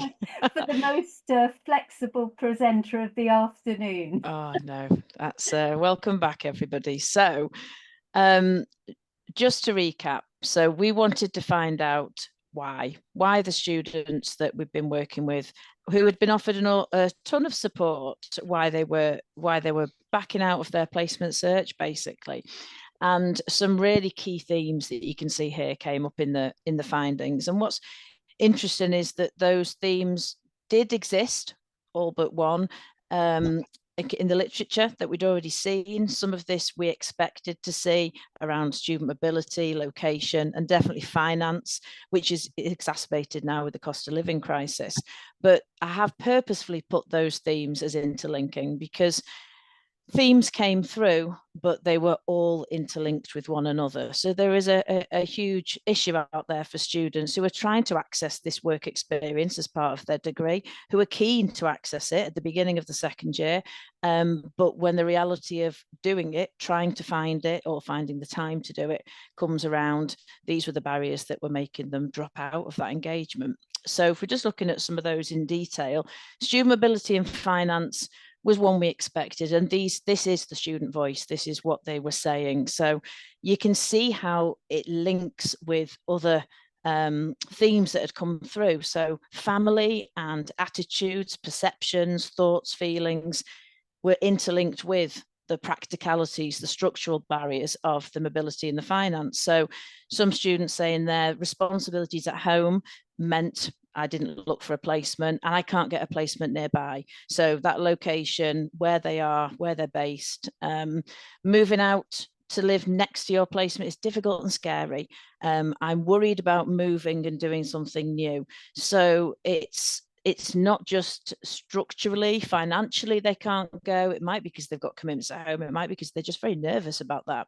And we have an awful lot of first generation students and a lot of students that live locally, a lot of commuter students. So that is worth thinking about with this particular piece of research that was done. But you can see there that finance was referenced by nearly 40% of the participants. And in those references, 89% of those included location as one of the barriers. So these things are all very much interlinked. And then some of the student voice around the theme of their attitudes, their perception of going on placement. I didn't apply because I'm intimidated by the workplace. I had a lack of belief in my knowledge. And if we think back to Elnaz's talk, if we can implement some of this exposure to work experience, proper work experience, structured work experience, valuable work experience in schools, then we may see less of these findings and this feedback when students are reaching higher education in their third year of study. They're still feeling that worry and concern. Fear of failure, that was touched on as well by Eileen. It's okay to do something and it's not for you. Worrying I might not enjoy it. And I did get, there's a common message that came through. I didn't want to do it in case it's what I'm stuck doing forever. So students weren't aware of the fact that this isn't a job for life. This is just part of your journey. And I think as careers professionals, any of us that have the chance to manage those expectations is really important. Time and priorities was the other main theme. And with that, it might be that they've got too much to do coursework wise, they're stressed, they're burnt out. So that was important because whilst it's time and how they prioritize, being mindful that they're stressed goes back to their perceptions, their attitudes, and how they feel about all of this. It felt like it was a lot to do. And whether or not it was worth it, which we'll come on to. But a quarter of the respondents did cite time as a barrier. And it's worrying for us working in higher education that they felt that doing their degree quicker, getting to the end of their degree was more valuable to them than doing the placement. And then family influence was another thing that we see in the literature as usually a positive. That was referred to either if you've got that cultural capital where your family has networks or contacts, or you want to be a solicitor and your parents are solicitors and they've got those leads and that cultural understanding, then usually family is a positive influence. But not in my findings. What we found was that there was some pressure from parents to get the degree done and out the way, get into your graduate job, because they are first generation students. So they're coming from an environment where their family doesn't understand the value of the placement because it's not language that they've used before. So that was a very interesting one, that the family influence was more of a barrier, not a positive. And if it wasn't their views and feelings, it was the family's influence around caring. Like we see here, I've got a parent with disabilities. I felt pressured to get a job as soon as possible and not do a placement. And then the final one that I just wanted to highlight of importance here as well, this didn't come up in the literature that I'd read, and this was prevalent in the findings from the student voice, that nearly half of the participants referred to the type of course they're doing or the industry they're going into as a barrier. And it wasn't just what I thought, game students, the industry is a barrier because there's hardly any jobs. It was a real lack of understanding between what their course is and what types of jobs they can do. It was like going back to basics. So we were having students that didn't apply for placements because the job titles were almost not mirroring the course they were on. They felt there had to be an absolute match. And then if you combine that with, well, I can't do this job title because I might be stuck doing it forever, then we've got students who then just back out. So that for us was not knowing what I wanted to do. You can see there's not a lot aimed at my course. I didn't see things that would suit me and my course. I think that goes completely a long time back. You know, you'll see here that the recommendations I put in from this were absolutely, we do more work with first years. It's a fairly obvious thing, but it's very hard to get on the timetable. But I think we we've implemented what we call joining the dots. So as a placements team, we're always on the second year timetable. But in second year, they have to get on with it and do the doing. Well, they don't know what to do and they don't know what to apply for. And they're anxious and nervous and all these things we've just talked about in the findings. So that we did a myth busting session, and the first round of it went really well. And based on something that Eileen was saying about peer-to-peer support, that was one of the things we did. We brought current and final year students in, those that are currently in the second year going through it, those that have done a placement, to help me collaborate and deliver those sessions, just to go through the basics. What might I end up doing? What kind of things can I do with my course? Oh my goodness, I might have to move away. I hadn't thought about that financially or emotionally. Just preparing them as well as possible for that placement search in the second year, which is often not at all what they expected. So I think I'm going to stop there. Has anybody got any questions? Thank you for listening, but we will be in a breakout room later. Yeah, I think we'll hold the questions, Fran, just to move on promptly Absolutely. to Jane. But thank you so much. No I mean, we had problem. the real sense of the student voice coming through, as we did with Eileen, and that's a really interesting point. And then also your point about joining the docs seems so important. So thanks for that. Jane, are you even still with us, or have you given up on any opportunity to talk to us about the next part of the journey in terms of adults facing unemployment and looking at work experience as a way to get into work? You're with us still. Thank you. I'm with you. Yeah, thanks so much, first of all, for inviting me. And thanks for the presentation so far this afternoon. I found them really fascinating. I think just in terms of how they chime with my memories of work experience when I was at school, and where the similarities lie with the challenges and the opportunities that there are for working with unemployed adults and using work experience as a stepping stone into work for that group. And also, I have to confess a professional interest, because my eldest child went off to university this weekend, and my middle child is has started A-levels this month, and my youngest child is in year 9, so we'll be thinking about GCSE options. So all of these issues that have come out about the importance of really good quality work experience placements, but also understanding the kind of interaction between education and employment are sort of very live issues in my house. So yeah, thank you very much. I realise we're running really over time. So I think what I'll do is I'll go through my slides and I'll just kind of give a really high level picture of what I see as being kind of some of the really key experiences and some of the key learnings from the way that work experience has been used in employment programs. And then we can maybe pick up some of the more specifics in the breakout group.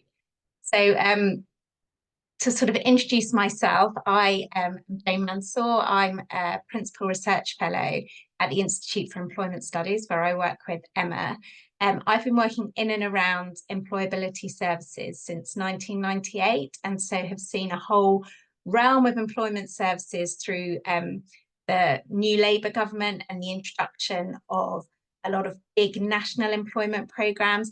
I then actually was in the US when sort of when the coalition came in, and so then there were a lot of a slight change in direction in the way that employment programs were conceived and talked about in that period.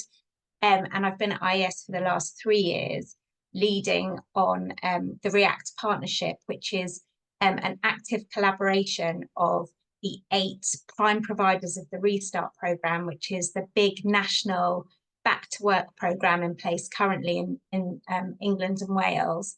And we work with those 8 prime providers to use action research and action learning to help them think about how to deliver better in real time. And that has been a really interesting and a really enlightening, exciting experience to really see how we can interplay learning, research and activity to better understand the programme as it's happening. So as I'm sure, or as you may be aware, work experience has figured as one of the options for any sort of structural programme to support people who are out of work into work.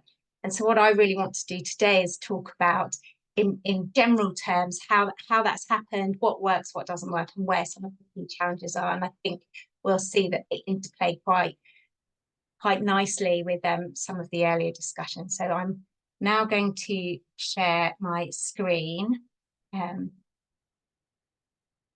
I'm not very used to Zoom, but hopefully we're getting there.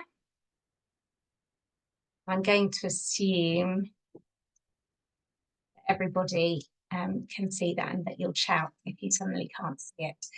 So I think one of the things that's probably really important to outline initially is the way that work experience is used in employment programs. And you'll see that, again, there are some big similarities with the education sector. But I think there are sort of 4 key ways. The first is a supported bridge that links to a specific job or a specific sector. So this is really using work experience as a way of moving or supporting somebody to transition into an already identified vacancy or gap. And so that's a structured route. The second is to facilitate the process of people gaining recent experience in the workplace to enhance their CV or to help with their job search. And that might be for somebody who has been out of work for some time and so just needs something to demonstrate that they understand what's happened. They may have worked in a sector and then had 5-10 years out of work while they've had children or for health reasons, and having a period of work experience can demonstrate to a future employer that they have recent experience as well as previous experience that they've done. Or for people who are looking to change sector, work in a completely new way, or who haven't worked for a very long period of time, work experience again enables people to put something on their CV that is more recent and employers will be able to ask them about. The third one is to broaden people's understanding of what work is or what certain jobs are. There are a lot of myths about particular sectors, or very few people may have a very limited understanding of what jobs are available within a sector. I ran a workshop with job seekers and asked them to sort of brainstorm jobs, and we really only came up with, from the group, a list of about 8 different types of jobs. So using work experience can be a way of getting people to see sort of the myriad of opportunities they are, really what's hidden behind a very broad sector heading or a very broad job title heading.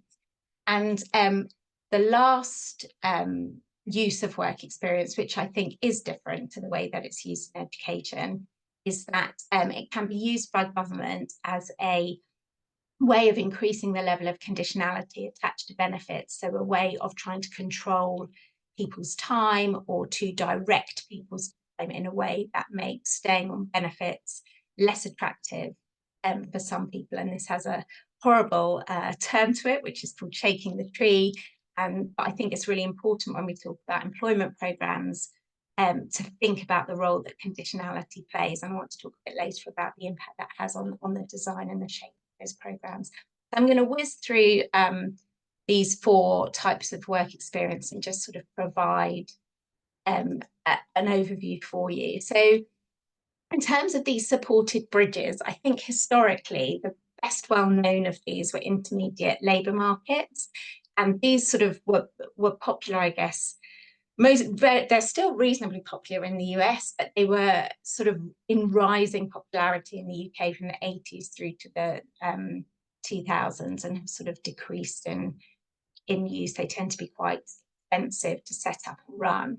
And the real role of these is to work with people who are furthest from the labour market, who would find it really hard to just move into work with the assistance of, you know, a little bit of coaching. And so the idea of an intermediate labour market is it provides a bridge back to the world of work.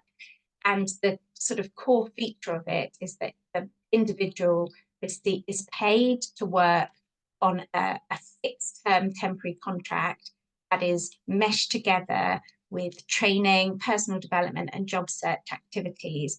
Now, these jobs are sort of ring fenced, so they don't replace real jobs. So they're often created alongside real jobs. And those roles, I think historically, a lot of intermediate labour markets have been put in areas where there's community benefit. And this is quite a resource intensive process, so they tend to be funded from various different sources. So in the early 2000s, we saw these types of programmes being run through New Deal funding. The EU was a big source of funding for these types of programmes in the UK, obviously no more, and sort of local regeneration funds tended to set these programmes up. And they really were aimed at those people who were furthest away from work.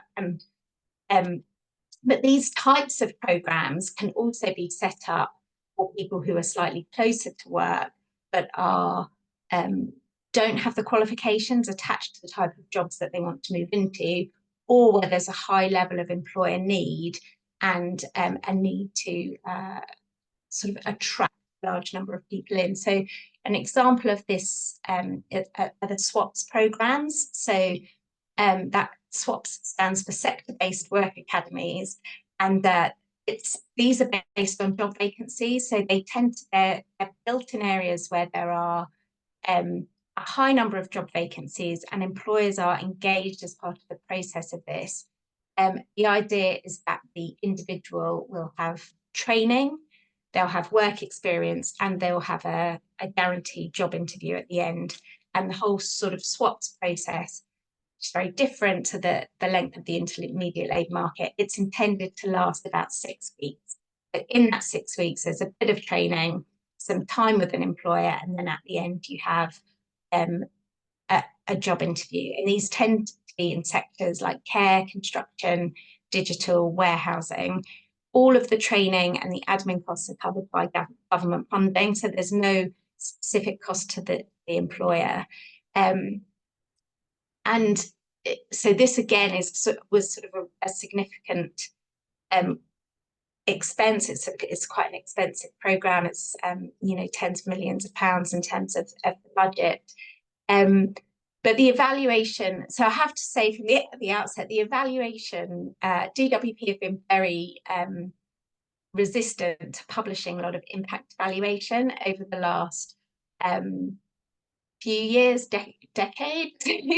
A lot of the sort of, there's there's some qualitative feedback that we have from these programs, but understanding impact is much more difficult than it should be.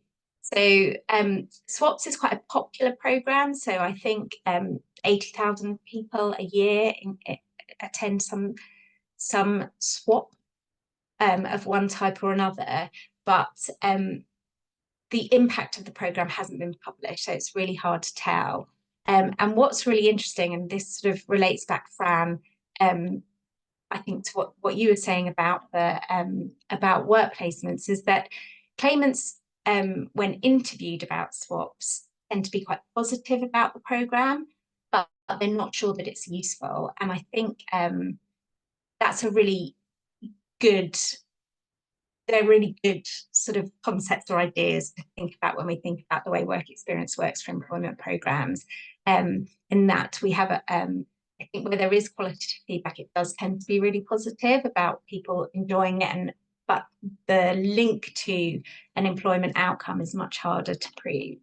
And Kickstart is the third one listed here, and this was a sort of a COVID specific program. So the expectation was that youth employment would surge as a result of COVID, youth unemployment would surge. And so Kickstart was a 6-month program where there would be jobs paid at least the minimum wage, and that would be integrated with a job search, job support, an advisor to help people, young people who are in a Kickstart job, to utilize that experience and look for a job so that they could move beyond that, either into a job with that employer at the end, or move to a different job. So you can see from these examples, and there are lots of sort of different ones in the way that they work, that in order to create these very clear bridges, they need to be well resourced. It's a big commitment from the funder, whether that's government or elsewhere, because the cost is high. They've been integrated with job search, and they tend to be linked to where there's labour market need, either in the sense of a sector, which we see most specifically with SWAPS, or with specific employers or jobs, which is how start operating, by working to identify need with local employers.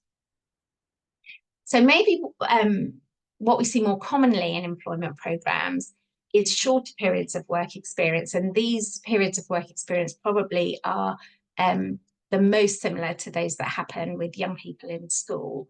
And the idea of this is very similar to in school. It's around having 1 or 2 weeks in a specific job role with one employer.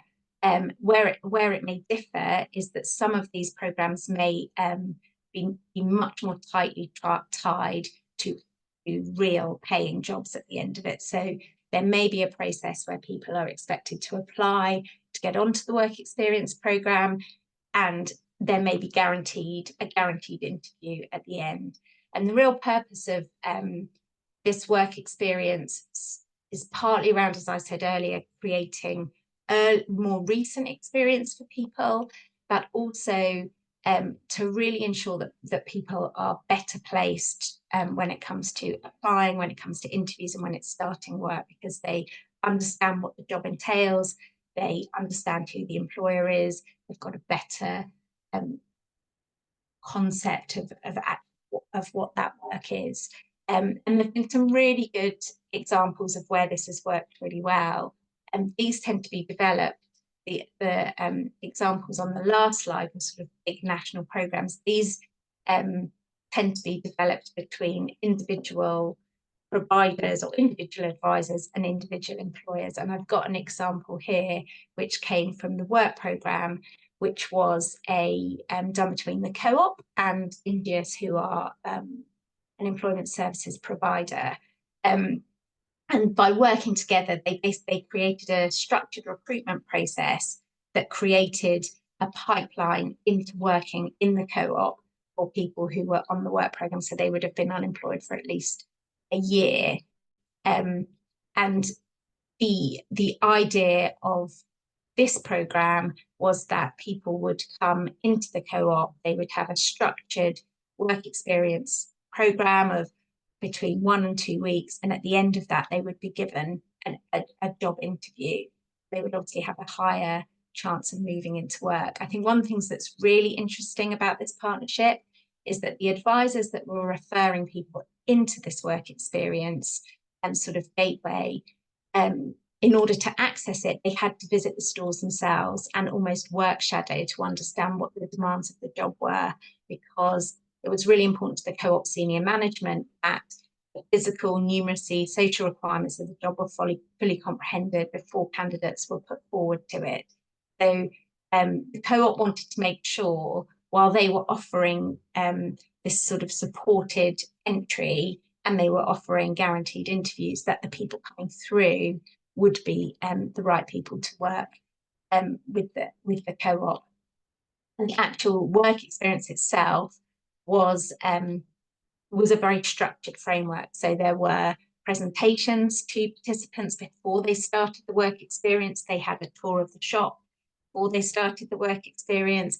Then they had 2 weeks of work experience, which enabled them to move around and experience different roles within the shops. And at the end of that, if that had all happened successfully, then the goal was that they would move into a vacancy, or their name would be retained, so that when new roles came up, they would be notified that roles were available. They also, at the end of this work experience, would be given a sort of a review that they could use as a reference on CVs if they were applying for other jobs elsewhere. And actually, over the lifetime of this project, 5,000 people were recruited through this partnership. So it's a really effective, it was a really effective example of the way that work experience can enable people to access a job that if they had just applied to directly, they may not have been successful in doing. So yeah, it's a really good example of where it works. So we did some at React, we did some research looking at this, and we wanted to understand why this partnership had been so effective. And what we found in that research was that it was really important to keep the design team small. So the decision makers were one from the co-op and one from each provider, so that ended up being 6 people, and they designed and implemented the relationship. They had strong personal connections, and they were able to adapt and change the program as it went on. That sort of team of provider and co-op staff met monthly to make sure the program was working and to adapt it as it went on. The framework was designed by both sides, so it wasn't the provider going to the employer with a work experience offer or the employer saying this is what we're prepared to do. They designed it together with a set of agreed guiding principles, so that it was really clear who should come into the program, who it was for, and sort of what the measures of success were. I think they realised that this programme was going to be most effective for people who had a high level of need. So work experience provided a safe opportunity to re-enter work, because that process can be quite incremental. For the co-op, who are a values-driven company, that was a really important part of what they wanted to show in that period of work experience. So the sort of emotional appeal of working for the co-op and the way that it's integrated within a workplace was really key to them. And they really wanted to make sure that everybody who went through the programme had a positive experience, which is why they had this at the end that people could use as a reference or an opinion. So one of the other ways that employment work experience is used in employment programmes is to broaden the understanding of work. So this often takes the shape of work shadowing, which might be for just 1 or 2 days. Sometimes it takes the form of a day in the life, which is often done digitally. So it may be videos that are made of people working and then showed to participants. And this sort of has, a number of roles. I picked up 3 of the key benefits here. One is around raising the awareness of job roles and sectors. So we have some sectors in the UK that are finding it hard to recruit, but people who are coming through employment programmes either aren't aware of jobs in that sector, don't know what they look like, or sort of are self deselecting because they think it's not a job for them. So an example of this restart at the moment is childcare, where there are a lot of vacancies due to government policy around childcare, and but there is a resistance from some participants who feel this isn't a role for them, it's not something that they could do. And work shadowing is a really good way of advisors being able to say, well, look, why don't you just go and see what the job's like, and then we can talk about whether it's the right job for you or not. One of the things that we found in the research we did with participants who were over 50 was that it's really important to talk about transferable skills and different types of work as early as possible in that advisor-participant relationship. And work shadowing can be a really effective way of doing that, just getting people to think really differently about jobs they could do with the skills that they have. And one of the other benefits is that it can be really hard. I mean, interviews are horrible anyway, job interviews generally, but it's really hard if you've not worked or if you don't have a really clear picture of the job. And just by work shadowing within an organisation or a particular role really just enables somebody in an interview when they're asked, you know, how would you do this, or what do you think of this, to pull on real life examples and really quantify what it is that they're saying and sound more impressive. And sort of the last thing I wanted to pick on was the role of conditionality. And I think we are in an unfortunate situation in employment services where work experience has sometimes been used as sort of a last resort stick, as a way of placing large numbers of people in a bucket and giving them something to do. And I think we see that in the use of language. So in Australia, the sort of big work experience program there is called Work for the Dole, which I don't think is particularly helpful. In the UK, we've seen really negative language about work experience and about claimants. And I think this has had a really big impact on how it's been viewed by both employers and participants. So sort of use of American terms such as workfare has had employers less likely to engage because they perceive that there'll be reputational damage. Sort of news coverage which focuses on people working for free, or churn of people, just a real lack of understanding of the role that work experience can play positively has seen some disengagement by employers, and also I think by participants who also have concerns around the same thing. And I think this leads to a big question around how we structure work experience.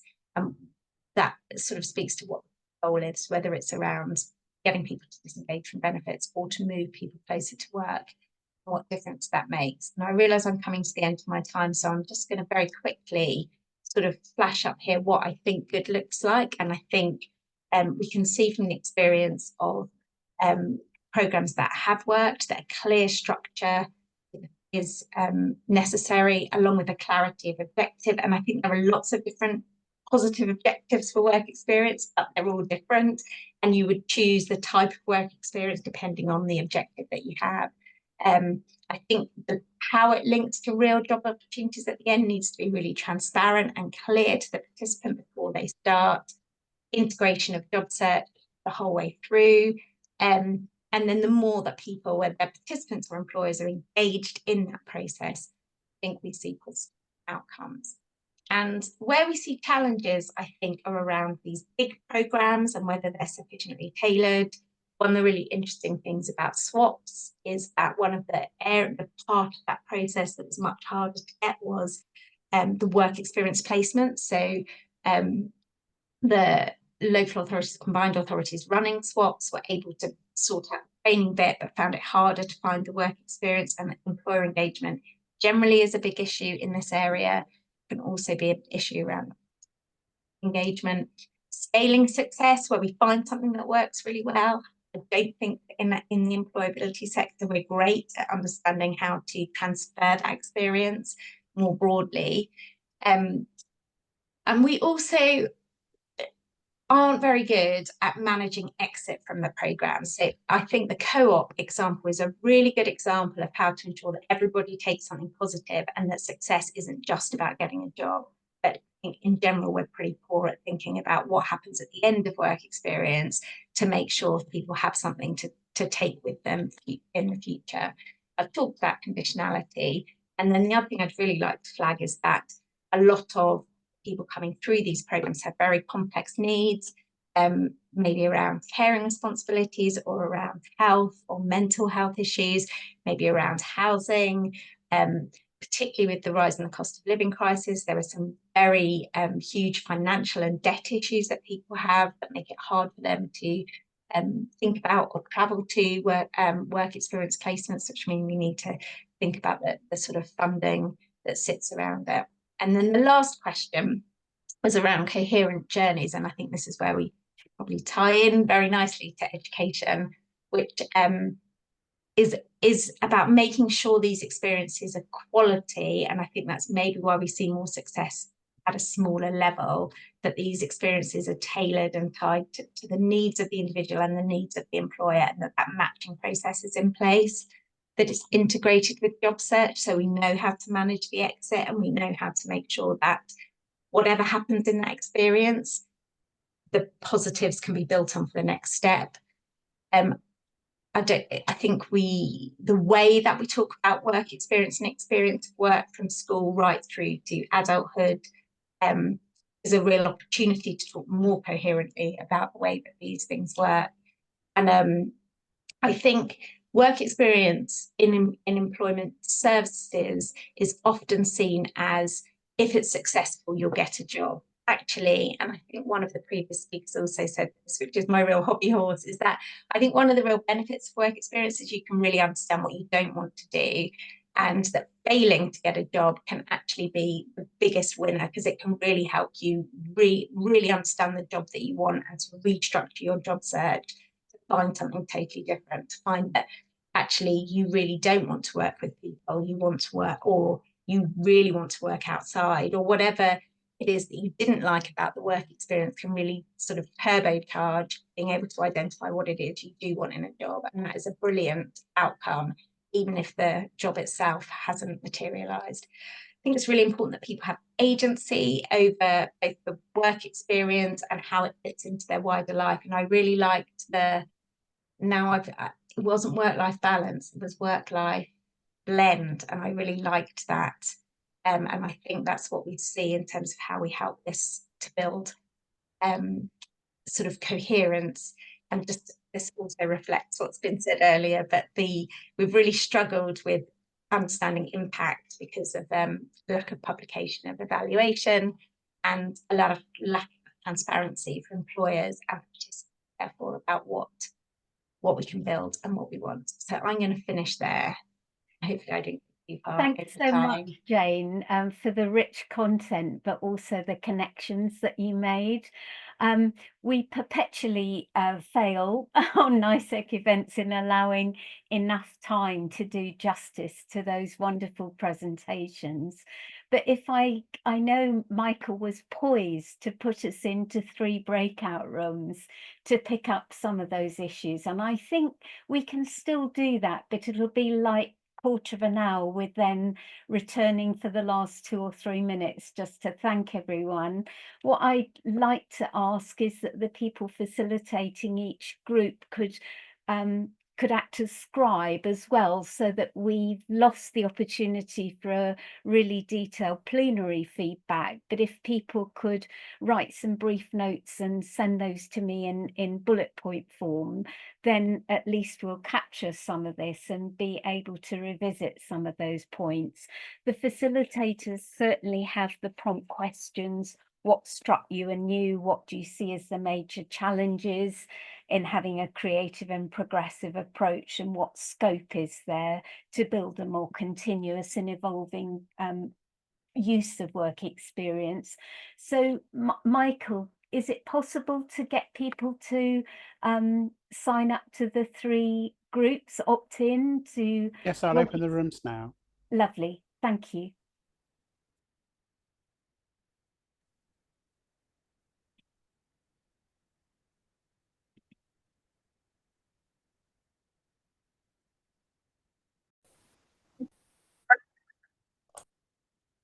Oh, no.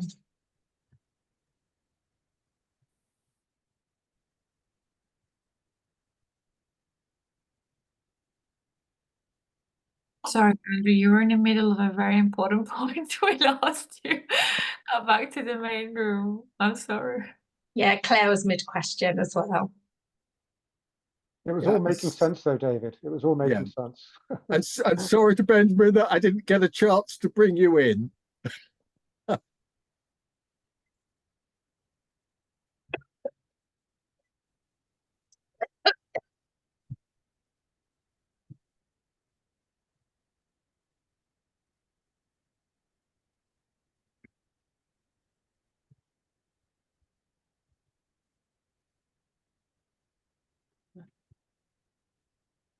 Oh. Oh, message from Claire, your mic's not working. So so just picking up from Claire, really just want to say thank you to all our lovely speakers. It's been a really, really interesting afternoon. It's just flown by. I can't believe that it's 4:30 already. And so we had to cut the discussion to a fairly short discussion, but hopefully we can see the slides and watch the recording, and then we can carry on discussions with our contacts or in email contact. And do send us any thoughts that you have about the presentations and any questions that you have, and we can see if we can get them answered for you. And just wanted to say thank you very much to all our wonderful speakers, and thank you also to Michael for making the tech work really well, and thank you for the moderators or discussion facilitators. And also just to say that our next seminar is in November. I don't know, Claire, whether you can pop that in the chat, or Jill pop that in the chat. I think it's about careers and love, so the role of relationships in careers. So that's going to be an interesting one. Oh, Claire's popped out and come back up. So Jill, can you remember the title and the date? I'm trying. Well, it's not on the website yet. I think it's I November. think it's Thursday, November the 21st. 21st. I think I might be right, but that's in my diary. I think that, yes, possibly.